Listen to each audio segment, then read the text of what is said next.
12 regras para a vida, Jordan Peterson. Número 1.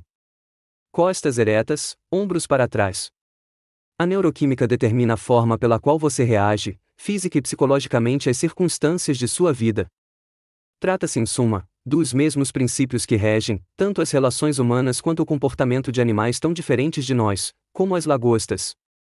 Uma vez que o mundo tem recursos limitados, comida, abrigo, espaço e praticamente tudo mais que necessitamos para viver, há um conflito inerente entre os indivíduos animais e humanos. Ao longo de um vasto período, os animais desenvolveram seus próprios mecanismos de resolução de conflitos, que permitem que as partes resolvam suas diferenças, sem que, para isso, uma delas saia prejudicada. Tal mecanismo é o que o autor chama de competição de menor escala, por não levar os envolvidos à morte. Entre os seres humanos, a competição pode ser vista nos esportes, nos negócios, na música, na moda, etc.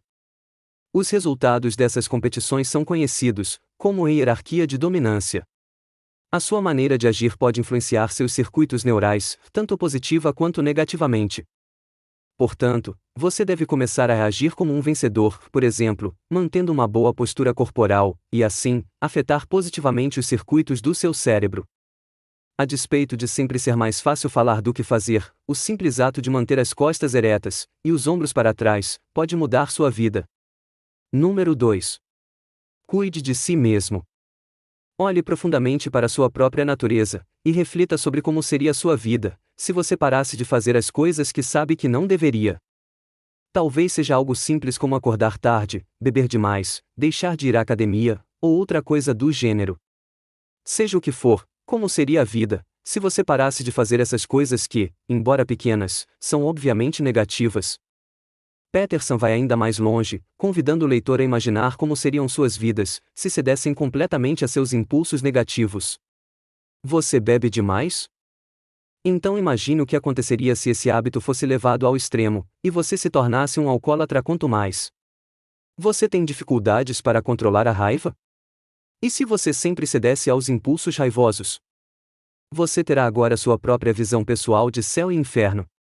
E ter um objetivo, mesmo um tão simples quanto uma visão de como seria a vida, se você fizesse as coisas corretamente, é absolutamente crucial. Número 3. Escolha bem suas amizades. Essa regra pode parecer óbvia, mas o autor mergulha nos motivos que nos levam a aceitar a amizade de pessoas que nos colocam para baixo e nos fazem mal. Há certas razões que impedem as pessoas de escolherem amigos que querem o melhor para elas: baixa autoestima, ou falta de responsabilidade com a própria vida, resultando na escolha de amigos exatamente do mesmo tipo daqueles que lhes causaram problemas no passado. São, em essência, indivíduos que não acreditam que merecem o melhor da vida, recuperar ou mudar o outro. As pessoas, em certas ocasiões, desejam resgatar aqueles que caíram. Embora soe nobre, isso geralmente é motivado por sentimentos como vaidade e narcisismo. Número 4. Compare a si mesmo com quem você foi ontem. De acordo com Peterson, uma das maiores violências que podemos cometer consiste em agirmos contra nossa própria natureza. Assim, as únicas comparações possíveis são as feitas consigo mesmo. As atividades que para alguns são intensamente prazerosas podem representar uma verdadeira tortura para outras pessoas. Esse é o ponto: você tem uma natureza, e não será feliz ou bem-sucedido se, por qualquer motivo, ir contra ela. Número 5. Não permita que seus filhos façam algo reprovável. Os comportamentos que encorajamos ou desencorajamos nas crianças se traduzirão em seus atos futuros, quando já forem adultas. O autor observa que muitos pais parecem estar mais interessados em ser amigos de seus filhos do que em serem realmente pais deles. O papel de um pai e de uma mãe é ensinar a seus filhos os principais aspectos que determinam o comportamento humano. Se não fizerem esse trabalho corretamente, poderão descobrir tarde demais que seus filhos não estão, de fato, preparados para o mundo. Número 6. Deixe sua casa em perfeita ordem, antes de criticar o mundo. Essa regra é simplesmente linda e, também, muito prática. Você pode começar aos poucos, parando de fazer o que você faz de errado. Então faça apenas aquelas coisas das quais você possa falar com orgulho. Número 7. Busque o que é significativo, e não o que é conveniente. Ao estudar para uma prova em vez de ficar jogando videogame, você se sairá melhor no teste. Quando você deixa os doces de lado e adota uma alimentação saudável, seu corpo terá um melhor desempenho. Esses são alguns exemplos dados por Peterson de que sacrificar o presente por um futuro melhor é uma forma eficaz de manipular a estrutura da realidade, alterando ela de acordo com sua vontade e sempre a seu favor.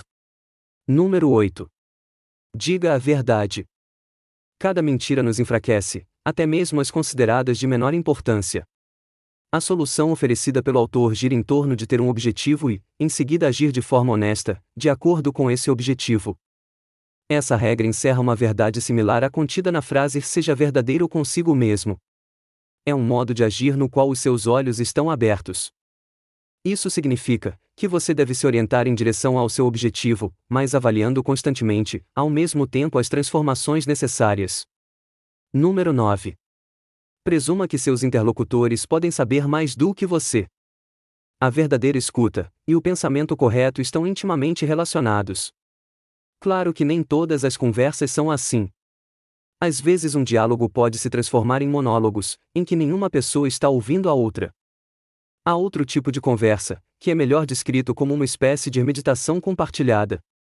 É uma forma de diálogo, em que vocês estão mutuamente explorando novos territórios, sem objetivos egocêntricos. Número 10. Seja preciso no que diz.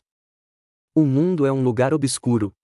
Quando percebemos o mundo à nossa volta, não o compreendemos objetivamente, na medida em que estamos limitados a percebê-lo somente a partir de nosso próprio ponto de vista. E isso é necessário. Imagine a dificuldade que nossos cérebros teriam em perceber tudo o que existe diante de nós. Porém, graças à capacidade estratégica de nosso cérebro, o mundo nos parece algo simples. Pelo menos, até que tudo desmorone. Você, certamente, já se sentiu assim alguma vez na vida. Quando uma de suas principais suposições sobre o mundo se desfaz, o caos, como pura manifestação da realidade, sempre irá se manifestar. Talvez você tenha pensado que chegaria à faculdade de medicina, mas nunca conseguiu ser aprovado nos vestibulares que prestou. Talvez sua esposa tenha sido diagnosticada com uma doença fatal. Talvez alguém próximo a você tenha traído sua confiança. Talvez um relacionamento de longo prazo tenha terminado inesperadamente. Seja qual for o seu talvez, o caos inerente ao mundo é mantido sob controle por nossas suposições. Não obstante, quando o caos finalmente se instala, nossos cérebros passam a questionar as antigas certezas, e isso é aterrorizante.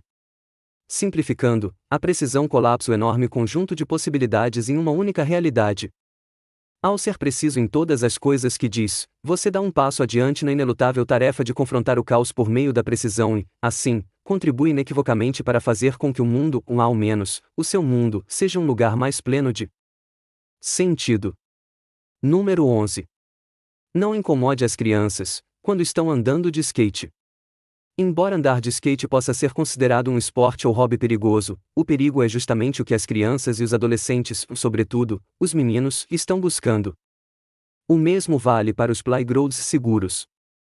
Tenha em mente que as crianças e adolescentes sempre encontrarão uma forma de transformar uma diversão segura em um desafiador encontro com o perigo. Impedir as crianças de enfrentarem por si mesmas os riscos e perigos de suas brincadeiras é uma estratégia destinada ao fracasso e, portanto, não recomendável. Para o autor, isso se relaciona com a cultura opressiva e patriarcal, em que as sociedades modernas estão inseridas.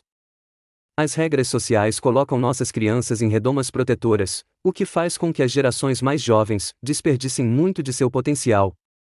Essa situação apresenta, também, um lado positivo. A modernidade nos livrou, em grande parte, de muitas das coisas pelas quais teríamos de lutar intensamente: fome, doenças, forças da natureza, e outras coisas.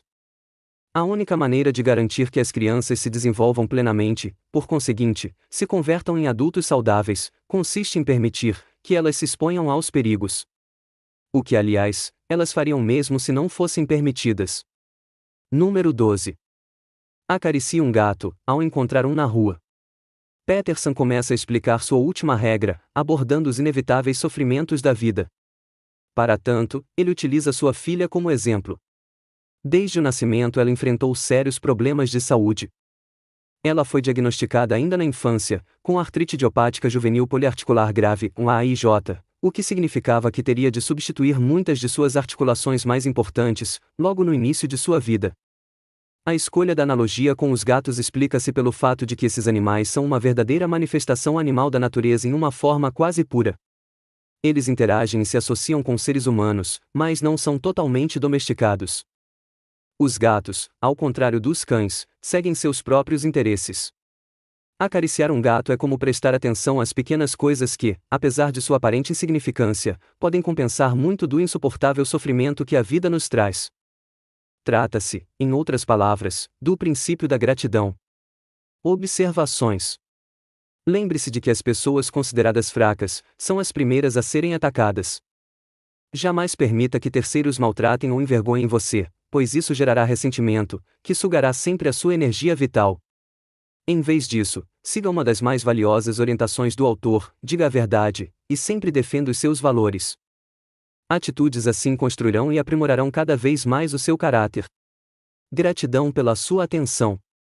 E se você achou a leitura interessante, adquira o livro na internet, deixe um joinha e se inscreva no canal. Faça também seus comentários e sugestões. Até a próxima!